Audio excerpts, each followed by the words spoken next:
हैं कि अगर बिजली चोरी हो रही है और प्रीपेड करने से उससे बिजली चोरी होना बंद हो जाएगा, तो मुझे लगता है कि ये वेलकम स्टेप है। हम इस स्टेप का वेलकम करते हैं कि ठीक है, अगर चोरी के लिहाज से देख रहे हैं, मगर आप क्या इस चीज़ पे भी ज़रा गौर फरमा रहे हैं कि ये जो आप प्रीपेड मीटर्स लगा रहे हैं, क्या आपने इस चीज़ पर क्या एश्योरेंस देते हैं, या आप कह सकते हैं कि इसके बाद बिजली जो है चोरी नहीं होगी?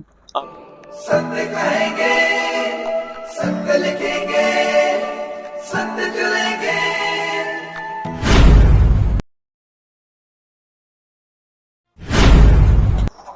बिजली चोरी को रोकने के लिए सरकार हर संभव प्रयास कर रही है और अब प्रीपेड मीटर जो है वो भी लगाए जा रहे हैं। शायद स्मार्ट मीटर को ही प्रीपेड में कन्वर्ट किया जा रहा है और रिचार्ज जितना आप करेंगे उसके बाद उतनी देर लाइट चलेगी। जैसे आप मोबाइल में सिम डालकर रिचार्ज करते हैं, उसी तरह से अब बिजली के जो स्मार्ट मीटर हैं वो भी इस तरह से किए जा रहे हैं। इसको लेकर जगह जगह पर हंगामा भी हो रहा है और बरसात का मौसम है, इस समय बारिश हो रही है, तो हम गाड़ी में अंदर बैठ के बात कर रहे हैं। बात करने के लिए हमारे साथ अजय सानी है, जो एकम सनातन जो संगठन है उनके युवा प्रधान है। अच्छा, मैं जानना चाह रहा हूँ कि ये जो हंगामा शोरगुल इस समय मचा हुआ है कि प्रीपेड कर रहे हैं, तो क्या सरकार सही फैसला ले रहा है बिजली चोरी करने के लिए कि इसमें कुछ गड़बड़ है? आपको क्या लग रहा है? देखिए, सरकार तो अपने हर एक स्टेप को सराहनीय बताती है, और अगर सरकार को लगता है हम इस दिशा में कुछ ऐसा कर रहे हैं कि अगर बिजली चोरी हो रही है और प्रीपेड करने से उससे बिजली चोरी होना बंद हो जाएगा, तो मुझे लगता है कि ये वेलकम स्टेप है। हम इस स्टेप का वेलकम करते हैं कि ठीक है, अगर चोरी के लिहाज से देख रहे हैं, मगर आप क्या इस चीज़ पे भी ज़रा गौर फरमा रहे हैं कि ये जो आप प्रीपेड मीटर्स लगा रहे हैं, क्या आपने इस चीज़ पर क्या एश्योरेंस देते हैं, या आप कह सकते हैं कि इसके बाद बिजली जो है चोरी नहीं होगी? आप समझते हैं? और मैं सबसे पहली बात ये करना चाहूँगा कि हमारी जो सरकार है, जो हमारी एडमिनिस्ट्रेशन है, एडमिनिस्ट्रेशन ये भी देखना चाहिए एडमिनिस्ट्रेशन को कि इस वक्त हमारे जम्मू की हालात क्या है, कि जम्मू जो आज से 5-6 साल पहले जो जम्मू की कंडीशन थी, क्या वैसी जम्मू की कंडीशन है? आप जानते हैं कि कोरोना काल के बाद जम्मू एक तरह से बहुत अगर फाइनेंशियली बात करें तो जम्मू के लोग, हमारे यहाँ बिज़नेस ख़त्म हो गए हैं, ट्रांसपोर्ट की ख़त्म हो गया है, बिज़नेस बड़े ज़्यादा लॉसेस हुए हैं, तो लोग थोड़ा सा उनकी जो मतलब एक पैसों की बात करें तो उसमें थोड़ा सा गिरावट आई है, लोग गरीबी में थोड़े चले गए हैं। तो उस लिहाजे से भी सरकार को सोचना चाहिए कि बिजली के जो टैरिफ हैं वो हम थोड़े से कम करने चाहिए। तो बाकी इस तरह के जो स्टेप्स हैं उनका हम वेलकम भी करते हैं। पर इस समय क्या टैरिफ है? लगभग सुनने में आ रहा है कि कोई 3 और 5 के करीब है, साढ़े 3.5 के बीच में करीब है। मगर कहने का मतलब ये है कि सरकार को देखना चाहिए कि इस वक्त हमारे लोगों की आम हालत क्या है, उस हालत को देखते हुए आगे इस तरह के हमें जो है कानून है या जो इस तरह की जो प्रीपेड मीटर्स हैं उन्हें लाना चाहिए। पर यहाँ पर स्थिति लोगों की अच्छी नहीं है, लोगों के पास रोज़गार नहीं है, लोग बेरोज़गारी से त्राहिमाम है। उस चीज़ को देखते हुए सरकार को चोरी के कुछ और इस तरह के जो स्टेप्स लेने चाहिए थे, पर मुझे लगता है कि सरकार उस विषय को लेकर इतनी गंभीरता से नहीं है, इतने गंभीर नहीं है। जिस चीज को लेकर सरकार को गंभीरता दिखानी चाहिए वो ये है कि आखिर जम्मू के लोगों के साथ ही आप इस तरह के स्टेप्स उनके साथ क्यों उठाते हैं। आप अगर बात करें यहाँ पर जम्मू में स्मार्ट मीटर्स की बात करें, तो मैं आपके साथ एक डेटा शेयर करना चाहूँगा कि जम्मू में जो स्मार्ट मीटर्स हैं वो सरकार की जो तरफ से बताया गया है 1,67,000 जो स्मार्ट मीटर्स हैं वो जम्मू में लगे हैं, और 1,47,000 जो स्मार्ट मीटर्स हैं वो कहते हैं कि कश्मीर में लगे हुए हैं। ये कौन बता रहा है? ये हमने बस रिकॉर्ड मिला हुआ है, अपना जो बिजली विभाग है उससे हमने रिकॉर्ड जमा किया है, हमारे पास रिकॉर्ड पड़ा हुआ है। तो मैं बताना चाहूँगा कि ये जो एक उनकी गिनती है, मैं आपको बताना चाहूँगा कि पिछले दिनों ऐसी वीडियोस वायरल भी हुई जब स्मार्ट मीटर्स लग रहे थे कि कश्मीर में मीटर तोड़े जा रहे हैं। तो कहने का मतलब ये है, ये वो मीटर दिखाए जा रहे हैं कि वहाँ पे लगे थे, उसके बाद चालू कितने हैं, ये जो अभी रनिंग कर रहे हैं वो कितने हैं, वो मैं अपने अगर पर्सनली आपको बताऊं तो उसमें से आधे। कहने का मतलब है 1,67,000 अगर जम्मू में है तो लगभग लाख के करीब मीटर जो है कश्मीर में लगे होंगे। अब बात कीजिए रेवेन्यू की, कि रेवेन्यू कितना जनरेट होता है। रेवेन्यू जो है वो जम्मू से जनरेट होता है यहाँ से 21,000 करोड़ रुपए, 2100 करोड़ रुपया, माफ कीजिए 2100 करोड़ रुपया, और कश्मीर से 1314 करोड़।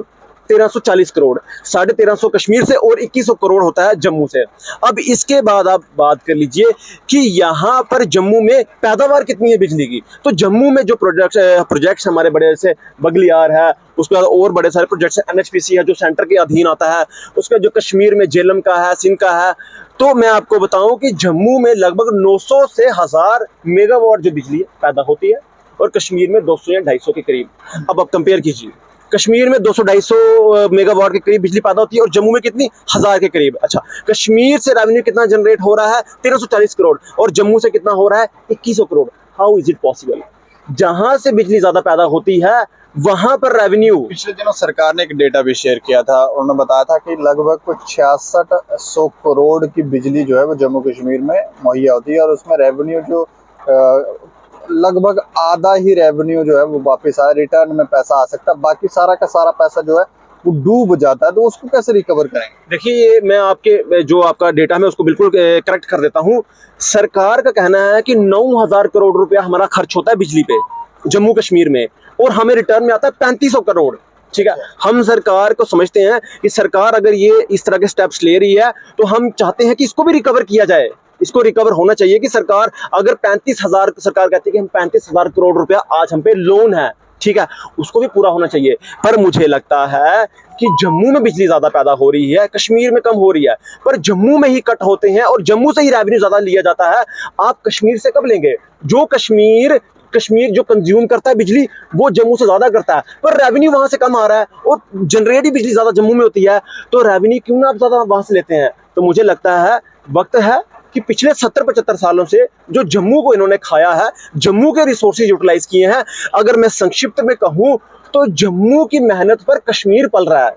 ये मेरा आप पॉइंट नोट कर लें कि जम्मू की मेहनत पर कश्मीर रोटियां खा रहा है। तो अब वक्त है उनसे वो जो हक है वो अदा किया जाए, वो अपना हक अदा करें।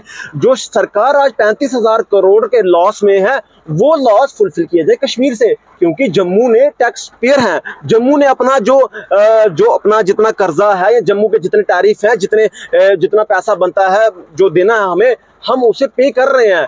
जम्मू पीछे नहीं हटा, पर कश्मीर में हमेशा खाया है, दिया कुछ नहीं है। तो वक्त है कि आप कश्मीर से जो प्रीपेड मीटर लग रहे हैं तो वो वहां पे नहीं स्टार्ट हो रहे हैं? आप बताएं, जब ये स्मार्ट मीटर से पहले अगर आप डेटा निकालेंगे तो आप हैरान हो जाएंगे कि सिर्फ 10% जो मीटर्स थे वो कश्मीर में हो गए, 90% यहाँ पे।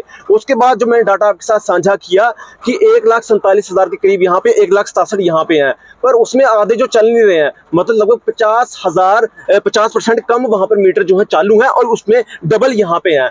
अब जो स्मार्ट मीटर की आप बात कर रहे हैं तो वहाँ प्रोटेस्ट हो रहे हैं, वहां पे वो लगने नहीं देंगे, और उनके जो वहां पे लोकल नेता हैं वो उनके सपोर्ट करते हैं, वहां की एडमिनिस्ट्रेशन उनको सपोर्ट करती है, वो उनके साथ कोऑर्डिनेशन बनाए रखती है, उन्हें सपोर्ट करती है। पर यहाँ की जो हमारी सरकारें हैं, हमारे लोग हैं, वो अपने आप को पॉलिटिकली करेक्ट बताने के लिए और एडमिनिस्ट्रेशन अपने आप को बहुत ईमानदार बताने के लिए हम लोगों के साथ कोऑर्डिनेट नहीं करते हैं। मैं आपके साथ एक जानीपुर का वाकया शेयर करना चाहूंगा। मैंने अपनी प्रोफाइल से साझा भी किया था।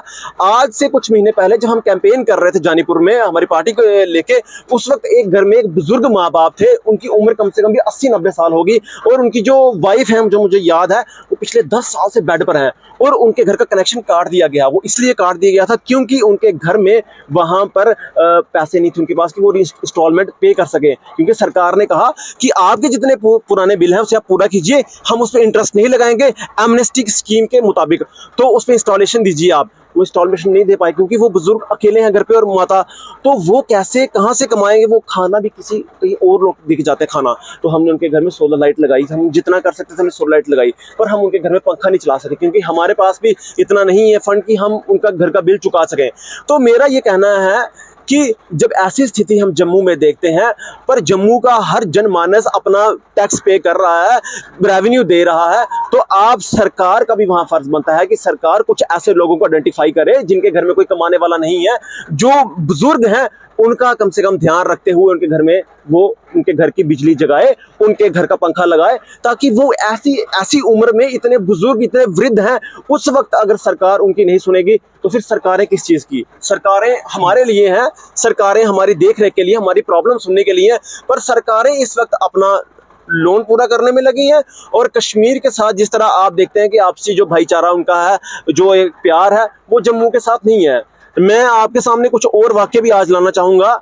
मेरा कहना यह है कि आप अगर एक नज़र ट्रैफिक विभाग पर भी डालेंगे तो कुछ दिनों पहले मैंने एक वीडियो आप मीडिया चैनल के माध्यम से देखी थी कि कश्मीर में एक जो ट्रैफिक विभाग का कर्मचारी है वो मुख्य दर्शक बना हुआ है। सामने से गाड़ियां निकल रही हैं, बाइकें निकल रही हैं, 3-3 लोगों ने ट्रिपलिंग की है, हेलमेट किसी ने पहने नहीं, पर कोई चालान नहीं किया जा रहा। पर मैं आपसे कहना चाहूंगा, आप भली भांति जानते हैं कि जम्मू में ऐसे मंजर भी देखे जाते हैं जब हमारे लड़के या लड़कियां या हमारे बड़े छोटे जो भी हैं, अगर बाइक पे किसी ने हेलमेट ना डाली हो तो ट्रैफिक विभाग जो कर्मचारी हैं चलती बाइक को रोक लिया करते हैं। उस वक्त तो ये नहीं सोचते कि इनका नुकसान हो सकता मतलब है। आप ये कह रहे हैं कि दोहरा रवैया जो है वो अपनाया जा रहा है अब भी। लेकिन मैं प्रीपेड मीटर ठीक है कि उसमें भी कुछ आप चाह रहे हैं कि बताओ? देखिए, प्रीपेड मीटर्स अगर उस तरह से अगर ये चोरी की बात कर रहे हैं तो उसमें मैं पहले भी बता चुका हूं कि अगर आप समझते हैं कि इससे चोरी कम होगी तो हम वेलकम करते हैं, मगर आप ये भी तो सोचिए कि दूसरी तरफ कि जम्मू की हालात कितनी, मतलब की स्थिति कितनी खराब है। जम्मू के लोगों के पास बिजनेस नहीं रहे हैं, जम्मू के लोगों को नौकरियां तक नहीं मिल रही हैं, जम्मू के लोगों का बिजनेस खत्म हो गया, ट्रांसपोर्ट खत्म हो गया, हमारे टूरिस्ट डेस्टिनेशंस को आप एक्सप्लोर नहीं करते कि कहीं से रोजगार आए, तो रोजगार का कोई तरीका नहीं है। और आप दूसरा उस तरफ से आप इस तरह के अगर प्रीपेड मीटर्स भी लेके आ जाएंगे तो लोग कहाँ जाएंगे? आप इसकी तरफ कोई अल्टरनेट कोई और भी निकाल सकते हैं, पर अगर आप ये बोझ लोगों पे ना डालें प्रीपेड मीटर्स का, तो मुझे लगता है ज़्यादा बढ़िया रहेगा। ये मेरा पर्सनल तौर पे ये भी कहना है कि अगर आप लोगों में बोझ ना डालें। और मेरा ये भी कहना है कि आम जो लोग इस वक्त बिजली का बिल नहीं चुका पा रहे हैं, जिनके पहले बहुत पुराने बिल हैं, जम्मू वाले लोगों ने हमेशा सरकारों का साथ दिया है, झंडा उठाया है, एडमिनिस्ट्रेशन को चलाया है, साथ चल के चले हैं, कभी देश के खिलाफ नहीं चले, हमेशा देश के साथ चले हैं। तो देश का फर्ज बनता है, हमारी सरकारों का फर्ज बनता है उन लोगों का जो गरीब हैं, जो वृद्ध हैं, जो बिल नहीं चुका पा रहे, उनके बिल माफ किए जाएं, ताकि वो लोग भी अपना आगे से जो प्रोसेस है वो अच्छे से रन कर पाएं। अन्यथा जो उनकी स्थिति आज है, अगर ये जो हमारे बिजली विभाग के कर्मचारी अगर वो भी उनकी हालत देखेंगे तो उनको भी तरस आ जाएगा कि एक वृद्ध लोग जो ऐसी हालत में है, 80-90 जिनकी वर्ष की जो आयु हो रही है, वो कहाँ से पैसा कमाएंगे? अपने जिनका घर का गुजर बसर नहीं चल पा रहा, वो कैसे वो बिल चुकाएंगे? चलिए, शुक्रिया। धन्यवाद। तो ये कह रहे हैं कि अब भी दोहरा 370 जब से हटाया गया उसके बाद भी दोहरा रवैया देखने को मिल रहा है। कश्मीर के साथ लोगों से डील करने की पॉलिसी अलग है, जम्मू के लोगों के साथ डील करने की पॉलिसी अलग है। बाकी प्रीपेड मीटर हैं तो अगर चोरी रोकने के लिए हैं तो ठीक है, ये कह रहे हैं ठीक है, लेकिन ऐसे लोगों को भी आइडेंटिफाई किया जाए जिन लोगों के पास काम नहीं है, जो कमा नहीं सकते हैं, उनको आइडेंटिफाई करके उनके लिए भी कुछ ऐसे रूल्स बनाए जाएं ताकि वो लोग परेशान ना हो, उनके घर में भी बिजली आए। इस खबर के ऊपर आप भी प्रतिक्रिया रखें और देखते रहें दैनिक क्षण समाचार। मुझे और मेरे सहयोगी राजीव गुप्ता को दें इजाजत। नमस्कार।